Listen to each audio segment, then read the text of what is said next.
돌아가니라. 아멘.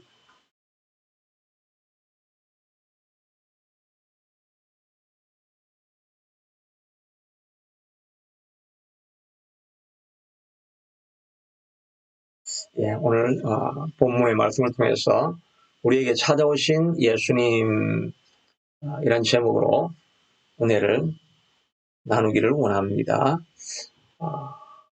오늘이 12월 19일 크리스마스가 25일이 토요일입니다. 그래서 성탄하고는 좀 시간이 6일이 떨어져 있지만 그래도 주일로 오늘이 성탄 주일이기 때문에 성탄을 생각하며 말씀을 나누기를 원합니다. 특별히 요즘 코로나에 오미크론까지 더해져서 성탄 연말에 그 흥청거림이나 이런 분위기가 좀 많이 사그려 들어있는 것 같습니다. 오히려 이런 상업적인 분위기는 좀 더 사그러들어져 있지만 오히려 하나님이 우리에게 찾아오신 성탄의 의미를 더 생각해 볼 수 있는 또 좋은 기회가 될 수 있겠다 생각을 해보게 됩니다. 그러나 우리가 또 떨어져 있기 때문에 성탄의 느낌에서 또 조금 떨어져 있을 수 있지만 본문의 말씀을 살펴보면서 예수님이 오신 목적, 또 어떻게 우리가 그를 맞이할 수 있을 것인가 하는 것을 생각해 보기를 원합니다. 1절 말씀에 보면 헤롯 왕 때에 예수께서 유대 베들레헴에 나심에 동방으로부터 박사들이 예루살렘에 이르러 말하되라고 되어 있는데요. 예수님이 태어나신 때에는 헤롯 왕 때였습니다. 물론 그 시대는 로마가 전 세계를 통치하던 그런 때였지요. 로마의 속국인데다가 이 헤롯은 유대인이 아닙니다. 에돔 사람인데 로마에게 많은 재물을 갖다 바치고 권력력이 강했기 때문에 이 분봉왕으로 이스라엘을 통치하고 있던 그런 때였습니다. 특별히 로마에 잘 보이기 위해서 더 많은 세금을 거두어 들으니까 백성들은 허리가 휘게 되는 그런 상황이죠. 로마의 속국에다가 또 헤롯 왕의 속국 아래 머물러 있는 그런 땅에 예수님이 찾아오신 것입니다. 하필이면 독립된 많은 국가들도 있고 큰 나라도 있을 텐데 예수님은 하필이면 이런 속국이 되어 있는 때에 오셨을까 하는 것을 생각해 보면 예수님은 이 우리의 영적인 상태 자체가 이렇게 눌려 있고 속박되어 있는 것을 아시고 그것을 상징적으로 해방을 보여주시기 위해서 식민 국가에 찾아왔다고 생각해 볼 수가 있을 것입니다. 우리도 일제치하에 우리가 경험해 보지는 않았지만 많은 이야기를 듣게 되지요. 일제 통치하에서는 자유를 다 잃어버렸습니다.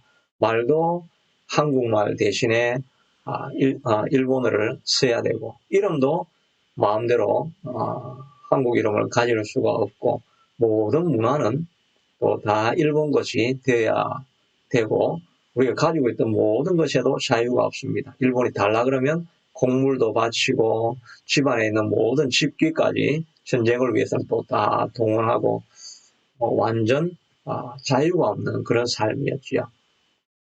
그런데 이런 자유가 없는 나라에 대해서 독립국가를 만들기 위해서 싸웠던 독립투사들이 많이 있지요.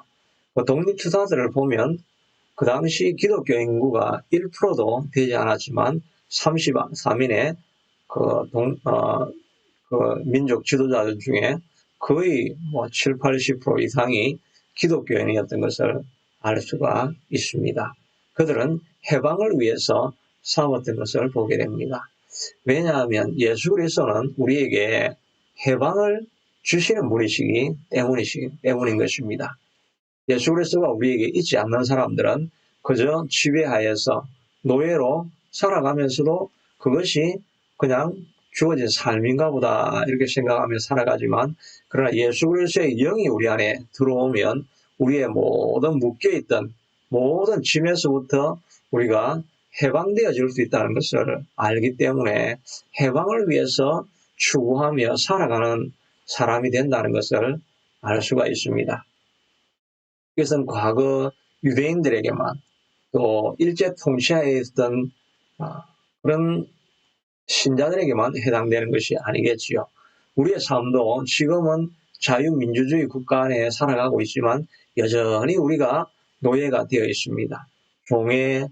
죄의 종으로 살아가고 있죠. 죄를 범하고 나면 그것 때문에 떨면서 두려워하면서 지내게 됩니다. 또 우리의 미래에 대한 불안감 때문에 우리가 종이 될 수가 있죠. 미래가 어떻게 될지 모르니까 그저 불안하고 떨면서 그냥 시키는 대로 살아갈 수 있는 그런 상황도 있습니다. 또 사람들과의 관계 속에서 미움과 분쟁 이런 것 때문에 거기에 꽉 매여 있는 사람들을 보게 됩니다.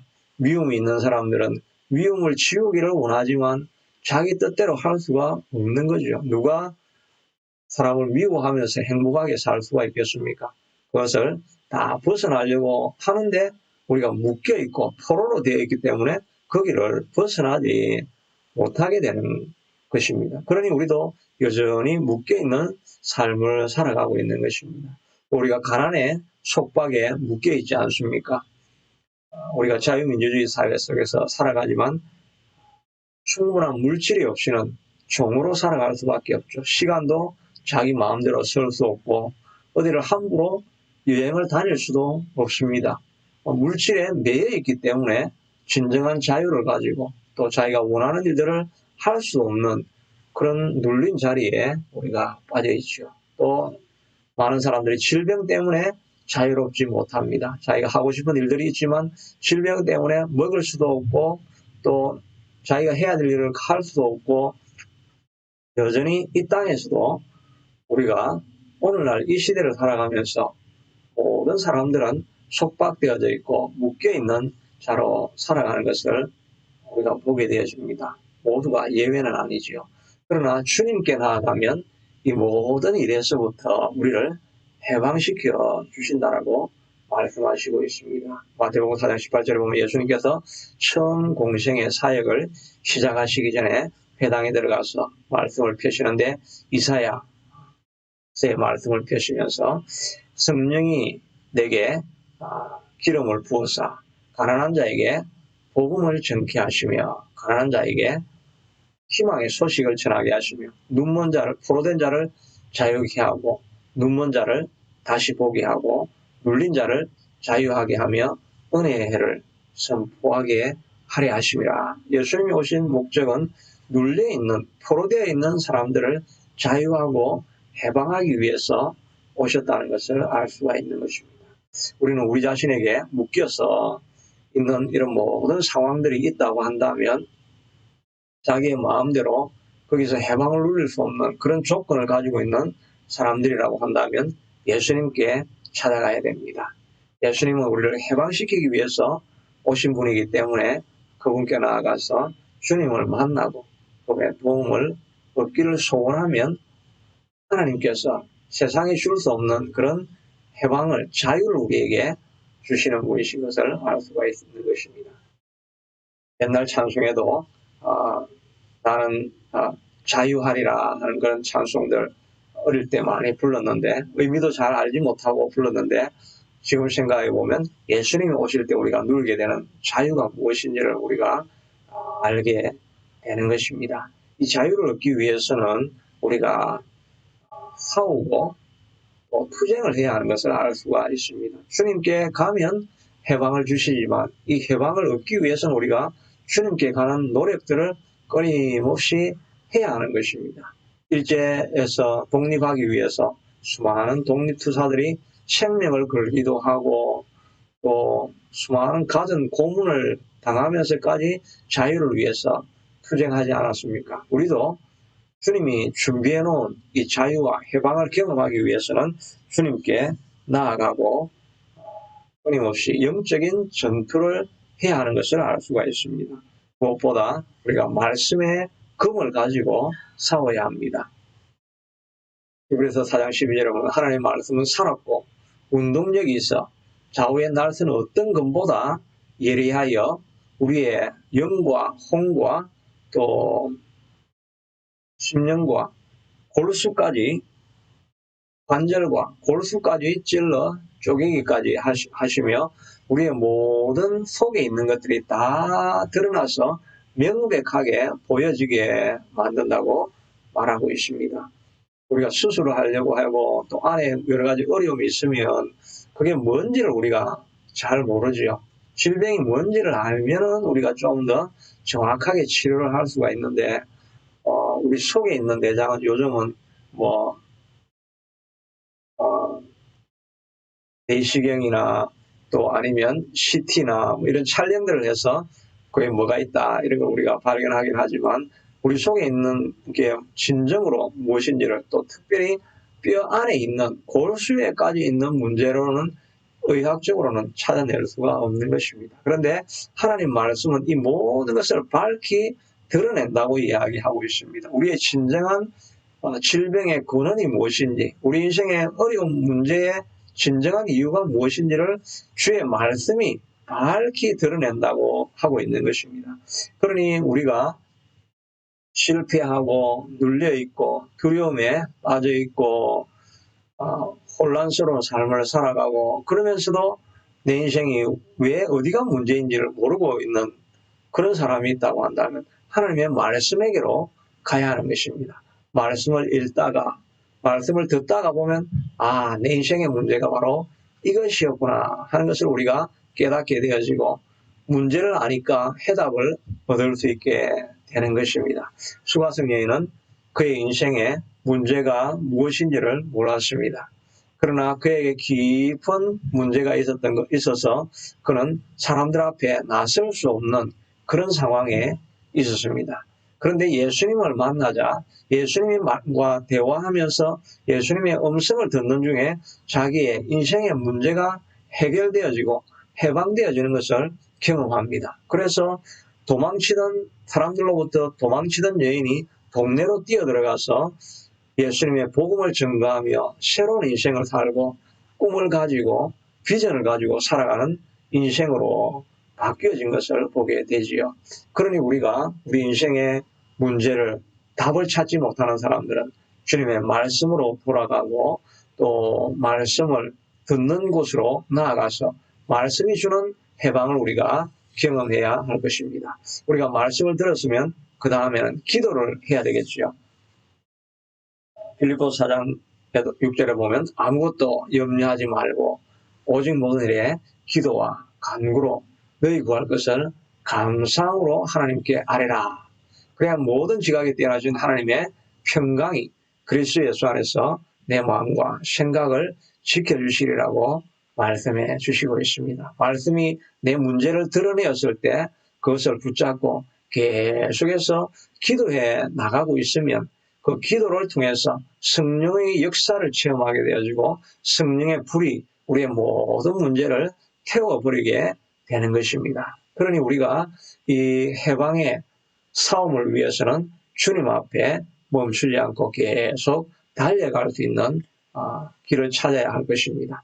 기도와 간구로 말했습니다. 기도 그리고 모든 것을이라고 말했습니다. 어떤 문제든지 간에 다 하나님 앞에 기도하다가 멈추는 것이 아니라 기도하다가 안 되면 간구하는 길을 이렇게 찾고 나아가다 보면 해결이 되는 것을 경험하게 되지요. 우리 기도가 마치 바위에 정을 치는 것과 같다고 하지요. 정을 가지고 바위를 해무로 정을 쳐서 바위를 깨려고 하면 처음에는 큰 바위가 꿈쩍도 하지 않습니다. 그러나 우리가 계속해서 정을 칠 때 바위 내부 안에는 균열이 조금씩 가게 되는 거죠. 그러다가 마침내 마지막 정을 받고 해무로 치게 될 때 그 큰 바위가 갈라지게 되는 것입니다. 우리의 기도가 마치 이런 것이지요. 첫 기도를 통해서는 아무런 결과가 보이지 않습니다. 그래서 대다수가 아무런 영향력이 없는가 보다, 변화를 일으킬 수 없는가 보다 하고 우리가 멈추게 되지만 멈추지 아니하고 계속해서 정을 해무로 치다 보면 어느 순간에 문제의 바위가 깨어지고 새로운 길이 열려지게 되는 것입니다. 여리고성이 그렇게 무너지지 않았습니까? 큰 여리고성을 생각할 때 인간적으로 어떻게 이 성을 무너뜨릴 수가 있는가? 문은 굳게 잠겼고 성은 요새고 대포가 있는 것도 아니고 무기가 있는 것도 아니고 어떻게 성이 무너질 수 있을까? 그런데 약속의 말씀을 따라서 7바퀴, 주일날은 7바퀴 이렇게 돌고 마지막에 여리고가 무너졌다라고 이야기할 때 오랜 시간 돌고 난 이후에 여리고성이 무너지지 않았습니까? 우리가 돌다가 포기하지 아니하고 계속해서 돌다 보면 하나님의 역사는 반드시 일어나게 되어 있는 줄로 믿는 것입니다. 그래서 한국에서는 옛날부터 유럽이나 북미에는 그런 기도회가 잘 없지요. 우리는 작전 기도라는 것이 있었지요. 한 번만 기도하는 것이 아니라 다니엘의 3일의 기도와 같이 21일 동안 기도하고 또 신년 기도회 2주를 기도하기로 하고 이렇게 작정해서 계속해서 기도하다 보면 우리가 해결될 수 없을 것 같은 그런 문제가 해결되는 역사가 일어나게 되는 것입니다. 우리의 삶의 해방을 원한다고 한다면 우리가 주님 앞에 기도하며 나아가야 할 것입니다. 또한 기도에서 우리가 해야 될 일은 반드시 믿음으로 나아가야 하는 것입니다. 야고보서 1장 5절에 보면 누구든지 지혜가 부족하거든 후히 주시고 꾸짖지 아니하시는 하나님께 구하라. 그리하면 주시리라. 구하면 하나님께서 주시겠다라고 말씀하고 있습니다. 그러나 단서가 있는데 오직 믿음으로 구하고 조금도 의심하지 말라. 의심하는 자는 마치 바람에 밀려 요동하는 바다 물결과 같으니 이런 자는 아무것도 주께 받을 줄로 생각지 말라. 그 마음을 품어 마음에 정함이 없는 자로다라고 말하고 있습니다. 베드로도 예수님을 믿고 물 위로 걸어갔지만 파도를 보고 의심하니까 가라앉아 버렸지 않습니까? 믿음으로 주의 일을 감당하고 이렇게 하는데 변화가 없을 때 우리의 믿음이 약해질 수가 있습니다. 그때도 우리가 멈추지 아니하고 믿음을 가지고 계속해서 달려 나아가다 보면 의심하지 아니하고 하나님이 하신 일은 반드시 이루어진다는 것을 믿음을 가지고 나아가게 되면 우리를 묶고 있던 모든 어둠의 짐들이 다 풀려지게 될 줄로 믿습니다. 여러분의 삶을 묶고 있는 모든 것에 대한 해방이 내 삶에서 반드시 일어나리라 하는 것을 믿을 수 있게 되기를 바랍니다. 여러분의 질병의 묶음에서 또 가난의 묶임에서 또 관계에서 일어난 상처로 묶여있는 것에서 모든 상황 속에 나를 묶고 있는 것은 이제 반드시 주님 앞에 나아가면 풀려지리라. 이 믿음을 가지고 계속해서 달려나갈 수 있게 되기를 바랍니다. 예수님은 헤롯이 통치하고 로마가 통치하는 그 땅에 하필이면 그 식민국가에 찾아오셨습니다. 왜냐하면 그들에게 진정한 해방을 가르쳐 주시기 원하시기 때문인 것입니다. 예수님의 사명도 우리를 해방시키는 것입니다. 여러분을 묶고 있는 것을 벗어나려고 하는 결단을 가지고 말씀과 기도와 믿음으로 나아가면 이 모든 묶고 있는 것들은 반드시 풀려지게 될 것입니다. 또 유대의 베들레헴의 나심에라고 1절에 다시 1절로 돌아가면 그렇게 말씀하고 있습니다. 예수님은 베들레헴 땅에서 나셨는데 그 뒤에 나와 있는 말씀처럼 6절에도 보면 너는 베들레헴아 너는 유대의 고을 중에서 가장 작지 아니하도다. 내게서 한 다스리는 자가 나와서 백성 이스라엘의 목자가 되리라고 하였습니다. 베들레헴은 가장 작은 도시, 아무에게도 알려지지 않은 도시였습니다. 그런데 예수님이 거기서 탄생하고 난 이후에는 오고 오는 모든 세대가 지금은 베들레헴이라는 이름을 모르는 사람이 전 세계에 없을 만큼 그렇게 널리 알려진 이름이 되어지고 있습니다. 베들레헴이 작을지라도 그 안에 예수 그리스도를 모시게 될 때 하나님이 사용하시는 큰 도구가 될 수 있다는 것을 우리가 알 수가 있습니다. 우리도 마찬가지일 것입니다. 우리 인생을 돌아보면 너무나 미약하고 부족하고 모자라는 존재입니다. 그러나 예수님을 우리의 주인으로 삼고 예수님을 우리의 왕으로 삼고 예수님이 내 삶을 지배하는 인도자로 삼고 나아갈 때 우리 인생의 미약한 존재에서도 가장 강한 존재로까지 나아갈 수 있게 되는 것입니다. 그래서 사도 바울은 미약한 몸으로 온 세계를 다니며 복음을 전가할 때 어려운 가운데 그런 고백을 했죠.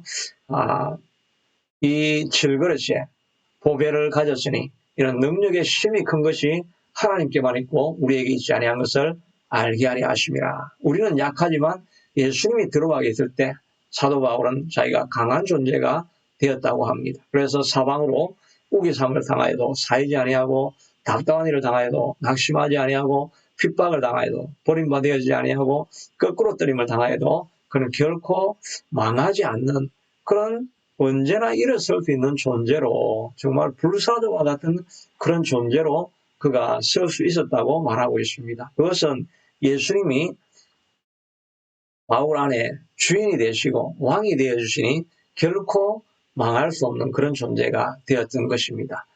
예루살렘과 베들레헴과 같은 우리 인생이라 할지라도 오늘 이 성탄을 맞이하면서 우리가 나는 베들레헴과 같은 존재였지만 그러나 작은 고을은 아니게 될 것이다 하는 것을 생각을 가지고 주님이 내 삶의 주인이 되실 수 있게 되도록 살아가는 우리의 모습이 있어야 할 것입니다.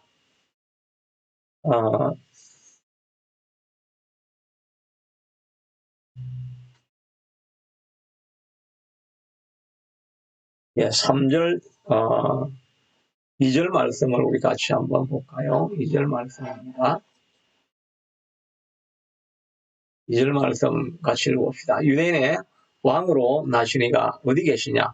우리가 동방에서 그의 별을 보고 그에게 경배하러 왔노라. 3절도 같이 읽어봅시다. 헤롯 왕과 온 예루살렘에 듣고 소동한지라 라고 이렇게 말하고 있습니다. 수많은 사람들이 예수님이 나실 것을 다 알고 있었습니다. 동방 박사도 알았지만 수많은 사람들이 듣고 다 소동을 했습니다. 서기관들은 또 분명하게 누가 어디에서 예수님이 나실지까지 정확하게 그들은 알고 있었습니다. 구약 성경을 통해서 예수님은 베들레헴에 날 것이라 하는 것을 알고 있었습니다. 그런데 베들레헴에 실제로 찾아간 사람은 먼 동방에서 왔던 이 동방 박사 외에는 예수님을 찾아간 사람이 없다는 것을 우리가 알 수가 있지요. 우리도 이 신앙을 돌아보면 이런 신앙이 얼마나 많습니까? 다 많은 지식을 가지고 있고 예수님이 누구인지는 알고 있지만 그러나 그것을 실제로 자기의 삶에 실천하는 사람들은 없다는 것입니다. 서기관들이 대표적이지요. 그들은 성경을 연구하면서 예수님이 베들레헴에 날 것을 선지자를 통해서 분명한 확신을 갖고 있었음에도 불구하고 메시아가 났다고 하는데 그들은 가보지 않아서 결국은 멸망하는 존재가 되어진 것입니다. 우리도 믿음이 있다고 한다면 우리가 해야 될 일은 그 믿음을 행동으로 드러내는 것이 필요한 것입니다. 야고보서 2장에 보면 너희 형제들아 만일 사람이 믿음이 있다고 하고 행함이 없으면 무슨 유익이 있으리요. 그 믿음이 능히 자기를 구원하겠느냐. 이와 같이 행함이 없는 믿음은 그 자체가 죽은 것이라고 말하고 있는 것입니다. 우리가 주님 앞에 해방을 누리고 진정한 자유를 누리기를 원한다고 한다면 오늘 이와 같이 말씀을 듣고 기도하고 또 믿음으로 나아가고 해야 한다는 이 말씀을 들을 때 그런 것이 있는가 보다라고 이렇게 생각하는 것이 아니라 그것을 실제로 행함으로 옮기기 시작할 때 역사가 일어나게 되는 줄로 믿는 것입니다. 여러분의 삶에 진정한 해방을 원하고 자유를 원한다고 한다면 오늘 주님께서 우리를 해방하기 위해서 오신 것인 줄로 알고 그것을 말씀을 통해서 알고 기도하고 믿었다고 한다면 이 동방 박사와 같이 나아가서 행함을 통해서 실제로 자유를 경험할 수 있게 되기를 바랍니다. 수많은 사람들이 다 소동을 했지만 실제로 예수님께 간 사람은 없었습니다. 혈루병 여인을 가진 여인도 수많은 사람들이 예수님을 쫓아갔지만 그 능력이 예수님의 능력이 그에게 흘러간 사람은 혈루병 여인밖에 없었습니다. 믿음을 가지고 행동으로 옮겨놓을 때 그때 하나님의 역사가 나타나게 되는 줄로 믿습니다. 승탄은 복음의 소식, 기쁨의 소식입니다. 그저 구경하거나